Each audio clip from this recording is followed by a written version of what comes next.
যারা আছে তাদের সিভি রয়েছে। তো আমরা এটাকে রাষ্ট্রীয়ভাবে পৃষ্ঠপোষকতা করতে চাই। যুব ক্রীড়া মন্ত্রণালয়ে আমরা একটা এমপ্লয়মেন্ট প্ল্যাটফর্ম করছি, একটা ইন্টিগ্রেটেড প্ল্যাটফর্ম। সেখানে আমরা রিভার্স ব্রেন ড্রেনের যে আইডিয়াটা, এটাকে ইন্টিগ্রেটেড করব। এবং সেখানে আমাদের প্রবাসী যারা বাংলাদেশে ফিরে আসতে চান, কাজ করতে চান, এবং যারা বিভিন্ন দেশে পড়াশোনা করছেন কিংবা কাজ করছেন, তাদের সিভি গুলো থাকবে। এবং আমরা আহ্বান করব যে বাংলাদেশের বিভিন্ন কর্পোরেট প্রতিষ্ঠান বিভিন্ন কাজের জন্য দেশের বাইরে থেকে আহ, আহ, অনেকে নিয়ে আসেন, বিভিন্ন বিদেশি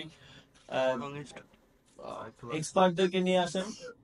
তো তাদের প্রতি আমাদের আহ্বান থাকবে, আপনারা আমাদের দেশের যারা বাইরে পড়াশোনা করে এক্সপার্ট হয়েছেন এবং তারাও অন্যদের থেকে কোনোভাবেই কম নয়, তাদেরকে আপনারা সেখানে হায়ার করতে পারেন।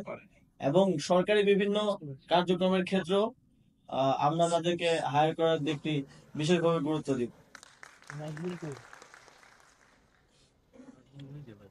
এছাড়াও আমি একজন নাগরিক হিসেবেও এটা দাবি করতে চাই এবং পরামর্শ দিতে চাই আমাদের নির্বাচন কমিশন, সংস্কার কমিশনকে। প্রবাসীদের ভোটাধিকার নিশ্চিতের জন্য একটি সুস্পষ্ট এবং বাস্তবায়নের একটা সুন্দর রূপরেখা যেন তারা সরকার এবং নির্বাচন কমিশনকে প্রদান করে। আমরা চাই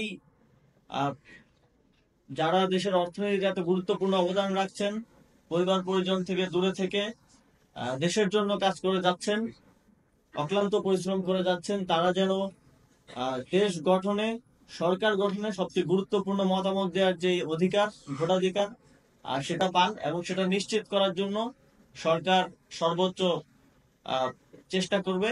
এবং সেই আহ্বানটা আমার থাকবে আমাদের নির্বাচন কমিশন, সংস্কার কমিশনের থেকে। এছাড়াও আমি আমাদের প্রবাসী ভাই বোনদের প্রতি একটা আহ্বান জানাতে চাই। বাংলাদেশে যেই সংস্কার কার্যক্রম চলমান আছে, আপনারা জানেন 10টি সংস্কার কমিশন কাজ করছে। আপনারা আপনাদের মতামত এবং পরামর্শ দিয়ে এই সংস্কার কার্যক্রমের সাথে সক্রিয়ভাবে যুক্ত হবেন।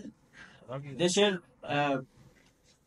একটা গুরুত্বপূর্ণ অংশের প্রতিনিধি হিসেবে সংস্কার কমিশনগুলোকে আপনাদের যে সংস্কার ভাবনা, যেভাবে আপনারা বাংলাদেশকে দেখতে চান, সেই পরামর্শগুলো দিবেন, যাতে করে সেখানে যে সংস্কার কার্যক্রম চলমান আছে সেখানে আপনাদের চিন্তার এবং সংস্কার ভাবনার একটা প্রতিফলন ঘটে।